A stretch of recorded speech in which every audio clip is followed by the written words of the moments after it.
Christ is risen. Hey there, guys. Father Photius again with another parable of our Lord Jesus Christ. This one is the parable of the laborers in the vineyard from the 20th chapter of Matthew's Gospel. The Lord said, "For the kingdom of heaven is like a landowner who went out early in the morning to hire laborers for his vineyard. Now, when he had agreed with the laborers for a denarius a day, he sent them into his vineyard. And he went out about the third hour and saw others standing idle in the marketplace, and said to them, 'You also go into the vineyard, and whatever is right I will give you.' So they went. Again he went out about the 6th and the 9th hour, and did likewise. And about the 11th hour he went out and found others standing idle, and said to them, 'Why have you been standing here idle all day?'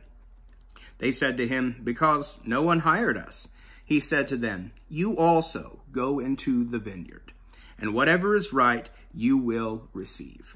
So when the evening had come, the owner of the vineyard said to his steward, 'Call the laborers and give them their wages, beginning with the last to the first.' And when those came who were hired about the 11th hour, they each received a denarius. But when the first came, they supposed that they would receive more, and they likewise received each a denarius. And when they had received it, they complained against the landowner, saying, 'These last men have worked only 1 hour, and you made them equal to us, who have borne the burden and the heat of the day.' But he answered one of them, and said, 'Friend, I am doing you no wrong. Did you not agree with me for a denarius? Take what is yours, and go your way. I wish to give to this last man the same as to you. Is it not lawful for me to do what I wish with my own things? Or is your eye evil because I am good? So the last will be first, and the first last. For many are called, but few chosen." This particular parable reflects two aspects of life. The hours at which the landowner goes out to hire laborers. These refer both to the span of one person's life, a person coming in, early on in their life, or the middle of their life, or later in life. But it also refers to history in general. To the time of Noah, the time of Abraham, the time of Jacob, the time of Moses, the time of David the king, the time of Christ, whatever. This applies to both levels in history. And we see that the Lord has a genuine desire to share his wealth. And by his wealth, we are not to understand coarse material things, but he desires to share his inner life with all of us, the last who are called, as well as the first who are called.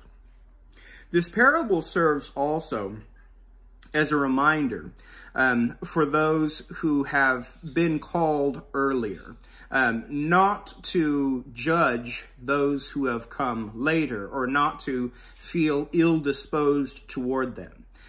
We see that at the very beginning of the church, we remember that for the first 2 centuries of the church is predominantly Jewish, overwhelmingly Jewish. And that Gentiles begin to come in, and they are latecomers.